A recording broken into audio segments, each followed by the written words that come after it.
الله وبركاته. نحمده ونصلي ونسلم على رسوله الكريم وعلى آله وأصحابه أجمعين أما بعد.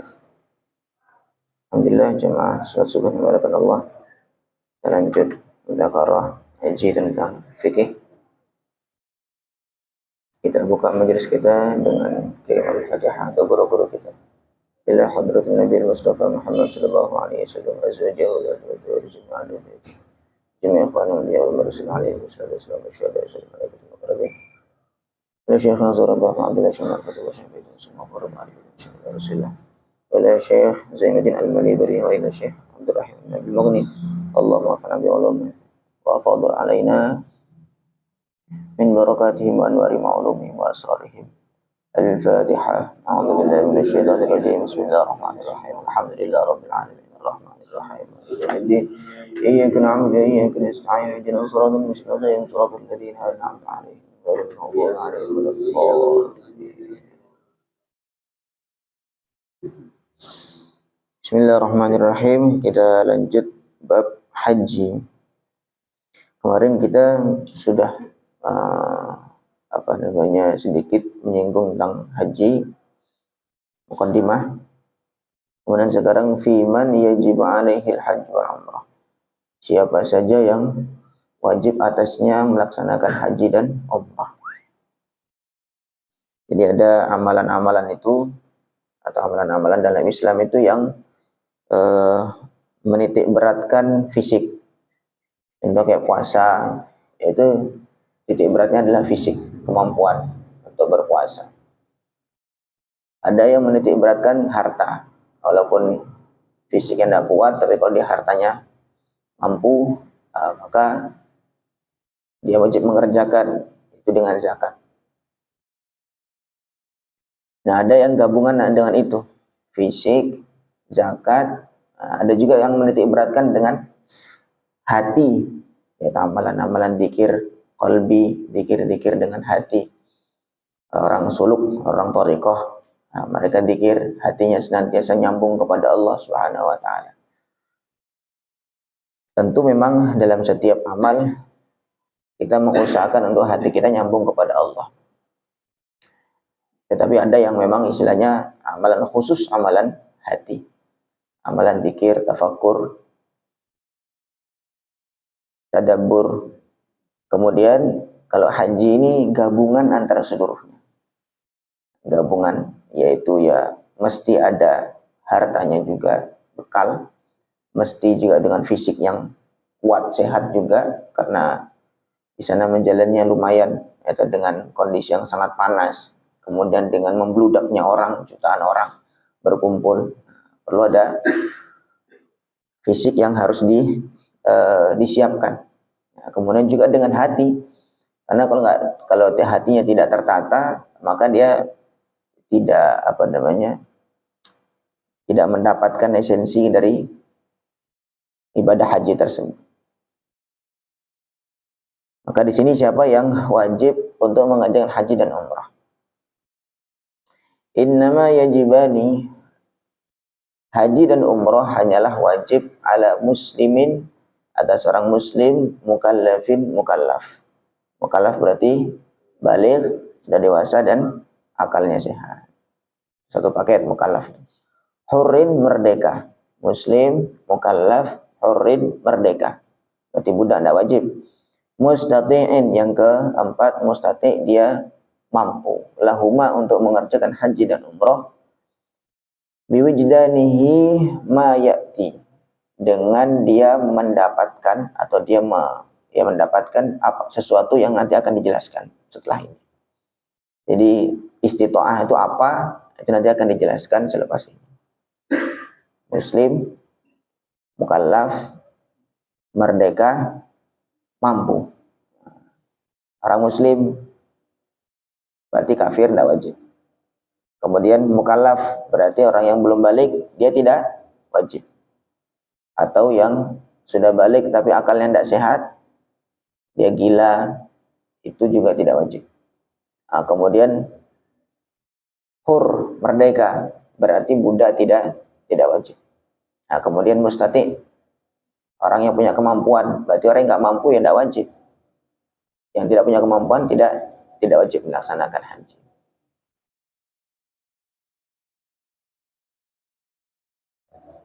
Allahu Akbar.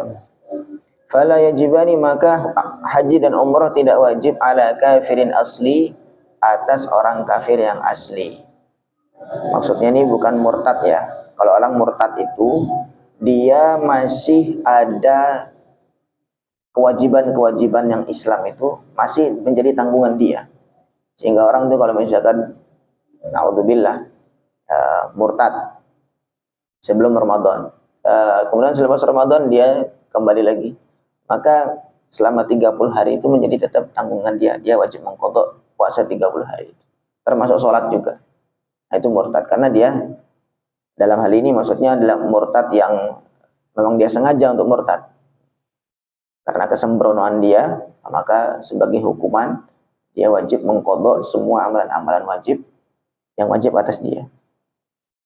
Tapi kalau kafir asli di sini berarti memang kafir yang asli, bukan orang muslim yang murtad. Yang kafir asli berarti tidak wajib.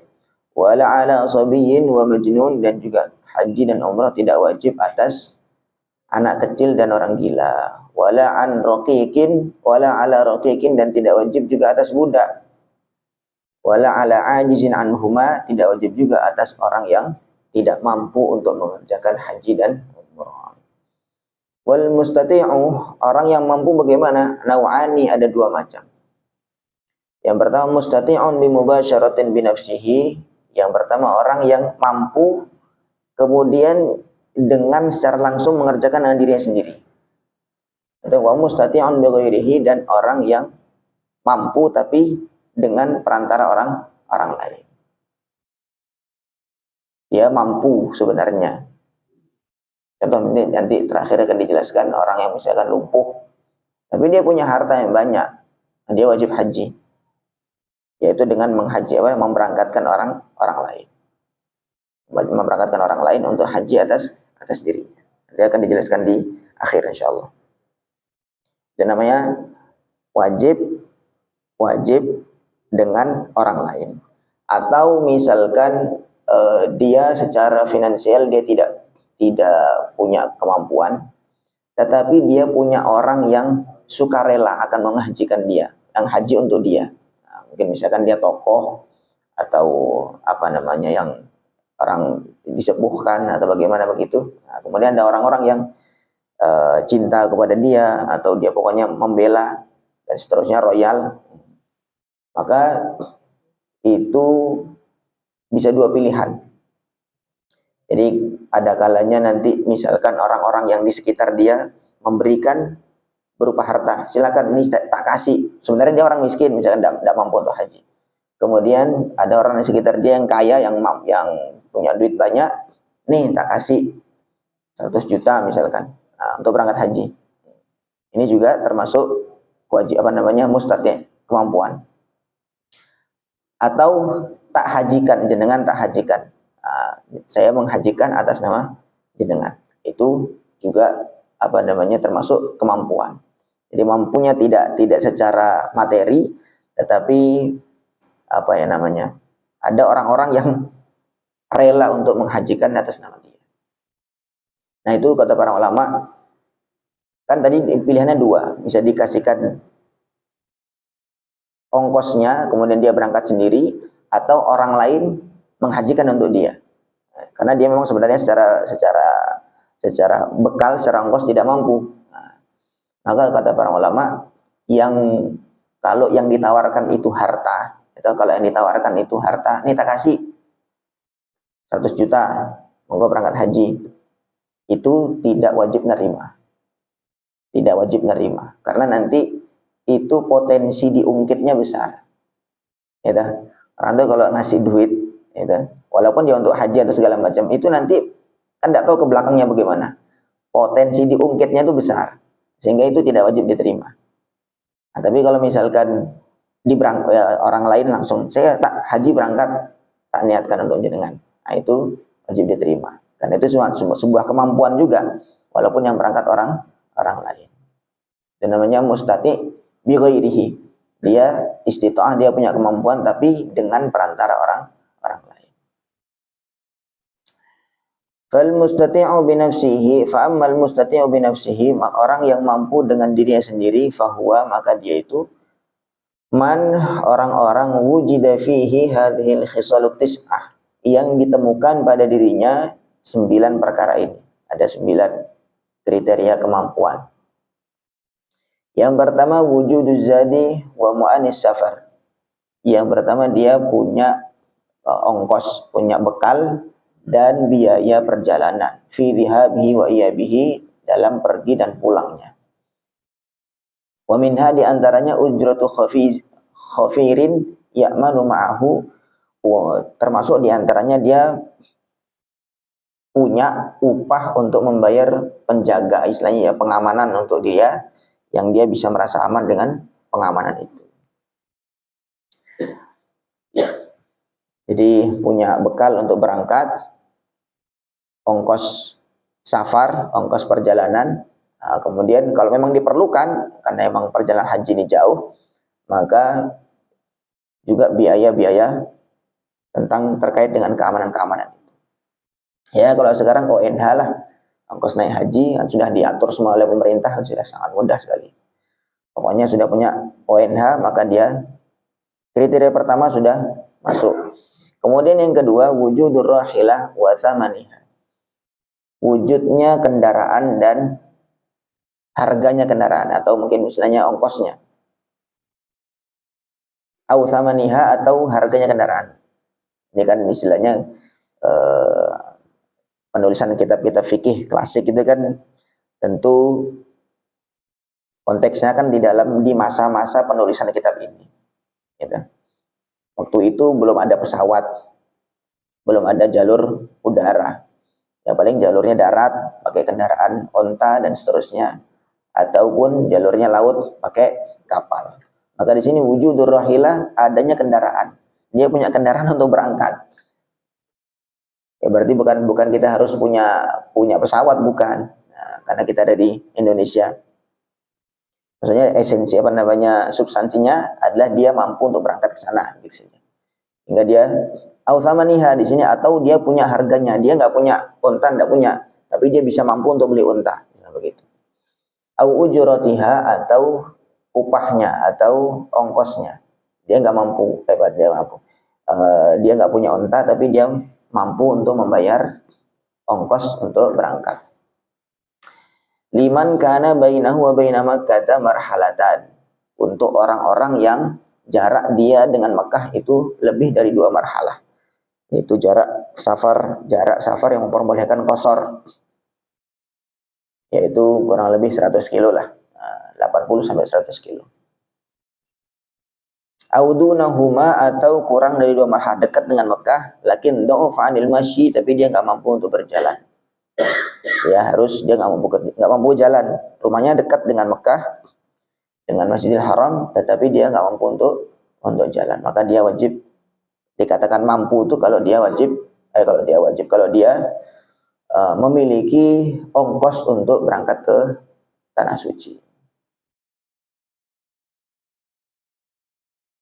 Wa amma man kana bainahu wa baina Makkah dunal marhalatain, adapun orang-orang yang tinggalnya itu dekat dengan Mekah, di bawah 2 marhalah, di bawah jarak yang diperbolehkan qashar, wa huwa qawiyyun 'alal masyi, dan dia mampu untuk jalan, fala yu'tabaru lahu hadza syartu, maka syarat ini gugur, tidak berlaku untuk dia. Bal yajibu 'alaihi ada'ul haji masyian, bahkan walaupun dia nggak punya kendaraan, dia wajib haji dengan berjalan, karena dia mampu berjalan, kuat. Wa yashtaratu, dan disyaratkan kaunu ma dzukira, adanya yang disebutkan tadi itu, untuk bekal, untuk ongkos perjalanan, kemudian seterusnya, fadilan an dainihi, lebih dari keperluan hutangnya. Mungkin dia punya hutang untuk bayar, gitu. Maka itu maksudnya dia punya kelebihan dari tanggungan hutang dia, wa maskanihi, dan tempat tinggalnya, wa mu'animan, dan biaya-biaya orang, yajib alaihi nafaqatuhu, yang wajib dia nafkahi. Min zaujatin berupa istri, wa qaribin kerabat, mamluk, budak-budak. Muddata dhihabihi wa ruju'ihi, semasa berangkat dan pulang. Jadi biaya-biaya tadi, ongkos-ongkos tadi disyaratkan lebih dari keperluan-keperluan dia, rumahnya, dan orang-orang yang menjadi tanggung jawab nafkahnya. Sehingga ini perlu diketahui bahwa mengumpulkan uang untuk haji itu tidak wajib. Misalkan mengumpulkan, kita nabung, itu tidak wajib. Kita wajib haji itu ya memang kalau memang kondisi memang sudah dimampukan oleh Allah. Misalkan kayak tadi ada orang-orang misalkan yang memberikan, nih tak kasih 100 juta mau berangkat, berarti langsung dia mampu seketika itu juga. Tapi dengan dia ngumpulin sendiri, itu tidak wajib. Tidak wajib. Sehingga nanti kalau misalkan dia dengan alasan mengumpulkan uang untuk haji, kemudian dengan itu dia malah mengurangi nafkah keluarganya yang layak, maka dia mesti justru dosa. Karena kewajiban dia saat itu justru malah nafkah keluarganya, kan begitu. Nah, haji kan dia memang belum mampu, cuman dia memaksakan diri untuk mampu. Maka ya sudah, tenang aja. Memang kalau haji itu memang panggilan Allah, begitulah. Haji itu panggilan Allah. Siapa yang dipanggil oleh Allah, maka Allah berangkatkan. Karena sekarang ini kan jadi tren haji itu kan. Jadi tren dikit-dikit itu haji begini begitu, sehingga dia rela untuk menghutang, atau maksudnya kalau dia menghutang kemudian dia betul-betul mampu untuk membayarnya, itu tidak masalah. Nah, tapi kadang jadi begitu, jadi tren, kemudian memaksakan diri untuk berangkat haji, padahal kewajiban dia yang utama adalah ya nafkah kepada keluarganya itu. Jadi mengumpulkan uang untuk haji, ongkos untuk haji, istilahnya membuat diri kita itu mampu, itu tidak wajib. Membuat diri kita mampu itu tidak wajib. Tapi ketika kita mampu, maka wajib untuk berangkat haji.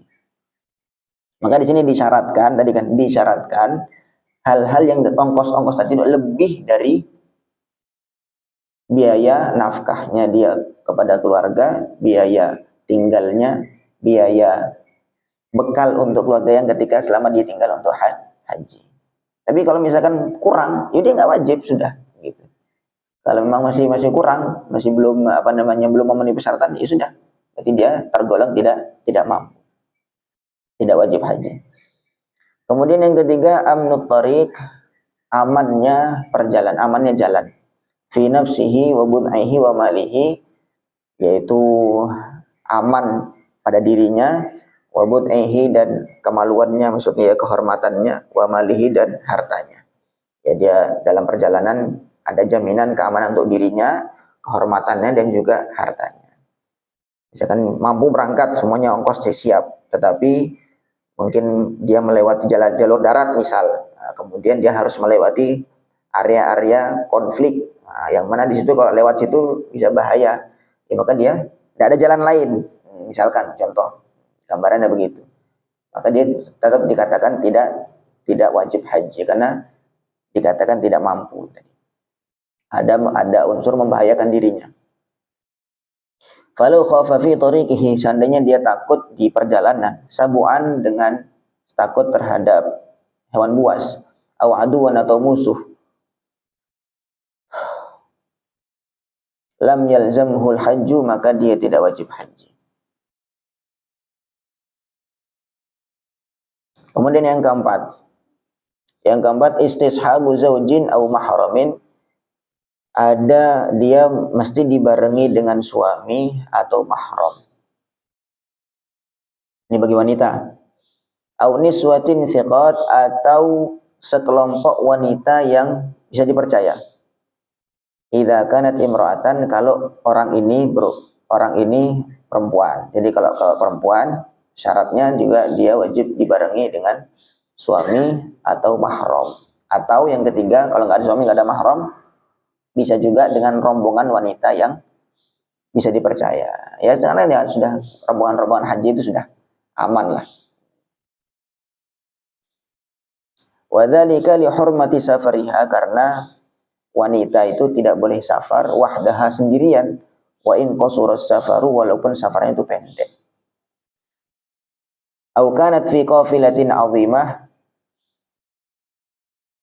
atau berada di kafilah yang besar, di rombongan yang besar. Rombongan walaupun perempuan semua, asalkan memang dipercaya bisa dijamin keamanannya, maka boleh walaupun tidak berbarengan dengan suami ataupun mahram.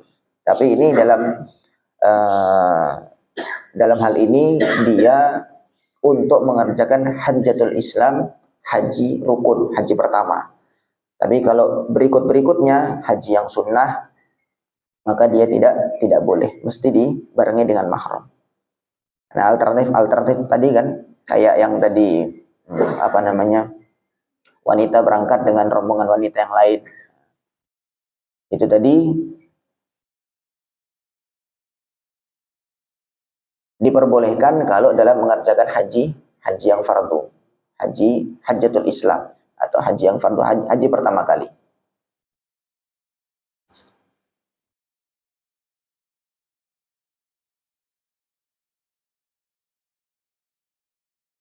Amma khurujuha li tatawwu, adapun keluarnya wanita untuk amalan sunnah, walau ma'aniswatin katsirah, walaupun bersama rombongan wanita yang banyak, falam yajuz, maka tidak boleh. Kalau untuk yang sunnah tidak boleh. Nah, tapi karena tadi wajib, itu maka boleh. Bukan wajib, tapi boleh. Boleh wanita untuk keluar untuk mengerjakan, karena ini rukun Islam. Tidak dibarengi dengan mahram atau tidak dibarengi dengan suami, tetapi dia gabung dengan rombongan yang bisa dijamin keamanannya. Kemudian syarat yang kelima, ayyathbuta 'ala rahilati, dia mampu untuk duduk di atas kendaraan bila masyaqqatin syadidah, dengan tanpa kesulitan yang sangat. Jadi dia mampu, mungkin tidak ada gangguan dengan dia naik pesawat atau dia naik kapal, mungkin dia punya sakit atau apa begitu, sehingga tidak mampu untuk naik kendaraan yang bisa mengantarkan ke tanah haram. Maka termasuk begini, dia mampu untuk duduk di kendaraan dengan tanpa rasa berat yang sangat.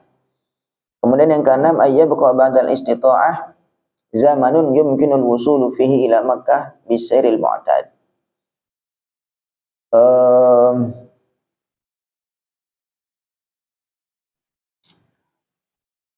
Selepas dia mampu, ada waktu yang memungkinkan untuk mengerjakan dia, waktu yang memungkinkan untuk menyampaikan dia ke Mekah. Misalkan kalau misalkan gini, normal, contoh di sini maksudnya konteksnya, kalau dia itu mampu, tiba-tiba mampu itu sudah tinggal 2 hari lagi mau pengerjaan, mau amalan haji, manasik haji. Nah, misalkan dia haji itu kan mulai tanggal 8, 9, 10, 11, 12, 13. Nah, kemudian dia berstatus wajib itu baru tanggal 6 misalkan. Nah, tinggal 2 hari lagi sudah mulai haji, sedangkan perjalanan panjang sekali. Maka ini waktunya kan tidak cukup untuk berangkat ke sana, kan begitu.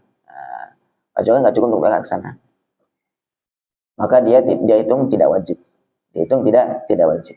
Ini ayyabqa ba'dal istita'ah zamanun yumkinul wusulu fihi ila Makkah bisairil mu'tad. Dengan perjalanan normal, dia punya waktu untuk sampai ke Mekah. Begitu. Ini karena ini kan istilahnya gambarannya karena perjalanan yang jauh. Ini ya di kitab ini ya. Tapi kalau sekarang kan cuma berapa jam perjalanan? 10 jam. Sehari bisa itu, kan gitu kan. Berangkat tanggal 7, nah itu masih bisa kalau sekarang. Tapi kalau dulu kan perlu berbulan-bulan. Kalau di daerah-daerah yang jauh-jauh, perlu berbulan-bulan perjalanan menuju haji. Maka di sini dia punya waktu, selepas dia punya kemampuan, maka dia punya waktu untuk menempuh perjalanan itu. Jadi kalau dia berstatus mampu itu baru mungkin masuk Dzulhijjah, terus dia baru berstatus mampu, sedangkan perjalanan tempuh itu harus memakan waktu 1 bulan 2 bulan, maka dia dihitung tidak mampu. Kemudian yang ketujuh, wujudu qaidin lil a'ma, wujudnya atau adanya orang yang menuntun bagi orang yang buta. Kalau orang itu buta, syaratnya dia mesti punya orang yang menuntun dia. Yaquduhu, yang menuntun dia, wa yahdihi, dan memberi petunjuk kepada dia, inda rukubihi wa nuzulihi, ketika dia naik kendaraan ataupun turun dari kendaraan. Walau bi ujratil mithli, tentu dengan upah yang normal. Upah yang normal. Kemudian yang ke-8, ayyajida ma marra bimalin hasilin indahu, dia mendapatkan poin-poin yang tadi itu dengan harta yang dia dapatkan, au bidainin halin ala mali, atau dengan dia punya piutang, misalkan orang yang dia menghutangi orang, kemudian tiba-tiba dia sudah jatuh tempo, dibayarkan kepada dia. Di sini, falau a'tahu waladuhu, kalau seandainya anak dia punya anak, dia sebagai orang tua, dia punya anak, au ajnabi, atau misalkan orang lain, a'tahu malan, memberikan kepada dia harta, li adail haji, untuk mengerjakan haji. Nah, dia punya anak misalkan, dia nggak mampu, tapi anaknya orang kaya raya. Nah, kemudian ngomong kepada bapaknya nih, tak kasih duit 100 juta atau 500 juta, monggo berangkat haji. Nah, au ujratihi, atau au ujratahu, atau memberikan ongkos haji. Lam yalzamhu qabuluhu fil asah, tidak wajib qabul, tidak wajib menerima. Kenapa? Lima fi dzalika min idhamil minnah, karena dalam pemberian harta itu ada potensi diungkit itu besar. Karena nanti kan diungkitnya kan seumur hidup tuh. Walaupun kalau ada pulang haji, nanti misalkan pas ada cekcok atau bagaimana, diungkit. Udah kamu. Wah, itu menanggung ungkitan itu berat. Maka tidak wajib qabul kalau harta. Wa fi tahammulil minnah, dan di dalam menanggung ungkitan-ungkitan orang-orang yang ngasih itu, masyaqqatun syadidah, ada masyaqqah, ada satu beban yang berat. Allahu Akbar. Memang manusia begitu ya. Nah, beda kalau orang tuh nyumbang tenaga dengan nyumbang harta, itu beda. Nah, kalau misalnya bangunan ini, orang nyumbang tenaga berhari-hari, seminggu misalkan, tidak masalah. Tapi kalau udah nyumbang duit, walaupun cuman berapa begitu, ngungkitnya tuh bisa sampai bertahun-tahun. Nah, itu saya. Itu manusia begitu.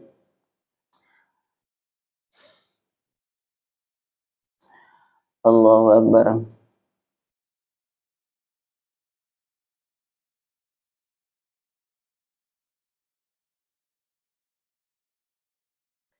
Kemudian yang ke-9, antu jadah hadhil mu'tabarat, poin-poin yang tadi disebutkan itu ditemukan waqta khurujin nasi min baladihi, waktu ketika orang-orang berangkat haji. Maksudnya orang-orang sudah mempersiapkan untuk berangkat haji. Ya, seperti inilah haji, bulan-bulan haji Syawal, Dzulqa'dah, Dzulhijjah itu. Poin-poin tadi, kemampuan-kemampuan tadi dia dapatkan ketika masanya orang-orang sudah persiapan untuk berangkat haji. Falau istata'a fi Ramadan. Contoh misalkan kalau dia mampu, dia mustati istita'ah ketika bulan Ramadan, dia berstatus mampu. Masalah contohnya, aftaqara fi Syawal. Kemudian tiba-tiba waktu Syawal dia fakir tiba-tiba. Wallah alam bagaimana mungkin tiba-tiba dicuri atau gimana hartanya, lam yajib alaihil hajju, maka dia tidak wajib haji. Karena begitu dia masuk Syawal langsung tiba-tiba fakir tiba-tiba, maka langsung nggak wajib haji, karena dia ketika masa-masa orang persiapan haji dia tergolong tidak mampu. Padahal sebelumnya mampu bulan Ramadan. Wa ammal mustati' bi ghairihi fa huwa itsnan. Tadi ini orang yang istita'ah untuk berangkat dengan dirinya sendiri. Kemudian kalau yang mustati' bi ghairihi, orang yang mampu dengan perantara orang lain. Satu, man mata, orang yang mati, wa fi dhimmatihi, dan dalam tanggungannya, nusukun wajib, ada nusuk yang wajib, ada amalan haji ataupun umrah yang wajib. Bi antamakkana minal ada ba'dal wujub, secara gambarannya dia sudah mampu untuk berangkat selepas dia berstatus wajib, itu dia mampu untuk berangkat. Fayajibu 'alal wasi, maka wajib atas orang yang diwasiatkan. Kalau misalnya dia wasiat nanti sebelum dia mati, dia wasiat, kamu nanti hajikan saya karena saya sudah mau mati nih, misalnya begitu.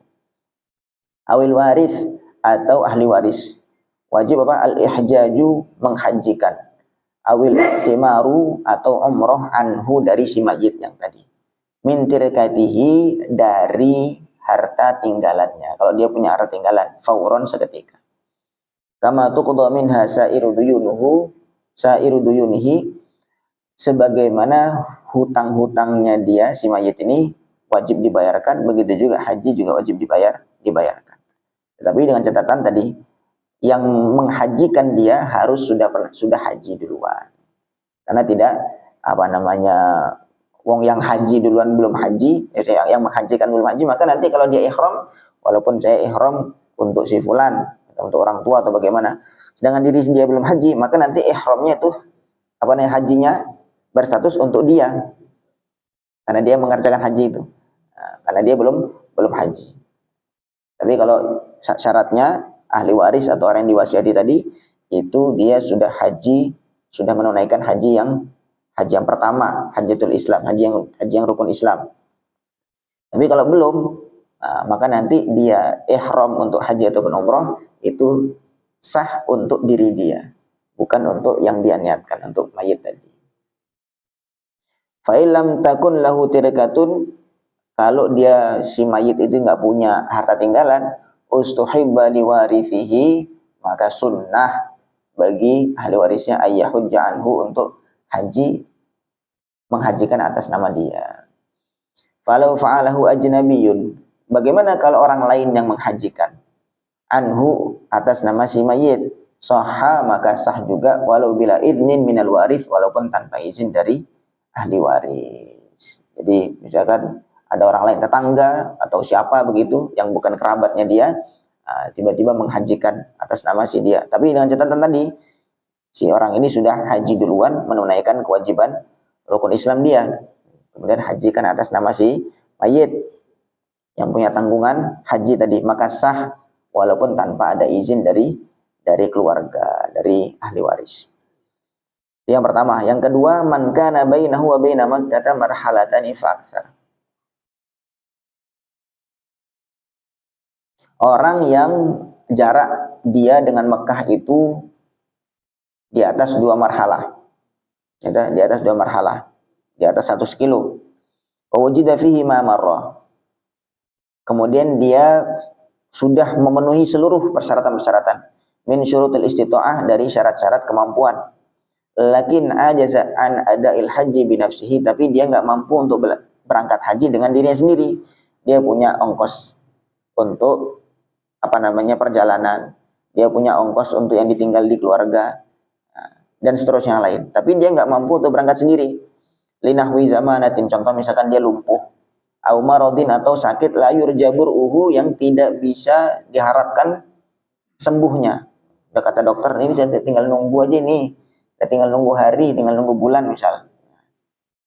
Sudah vonis dari dokter demikian. Bihaitsu yashukku alaihi thubuh 'alal markub. Misalkan kalau dia lumpuh, kan dia nggak mampu untuk duduk di kendaraan.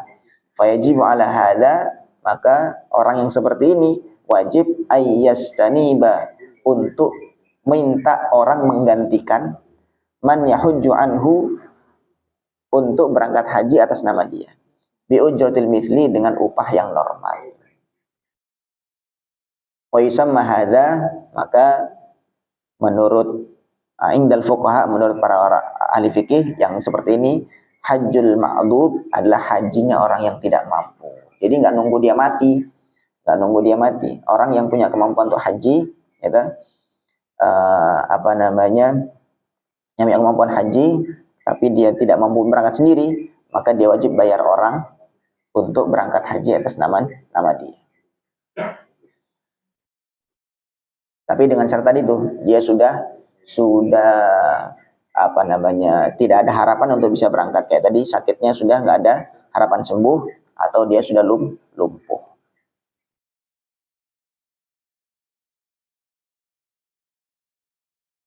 Wallahu a'lam. Sampai di sini ada yang bertanya? Ini masih bab orang-orang yang wajib haji. Besok insya Allah pertemuan berikutnya baru mulai masuk amalan-amalan haji.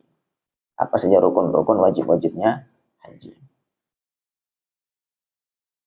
Memang belajar haji, mempelajari haji, ilmu yang wajib itu namanya ilmu hal. Ilmu hal itu maksudnya gini, apa yang wajib atas kita, maka kita wajib mengetahui ilmu tentang amalan itu.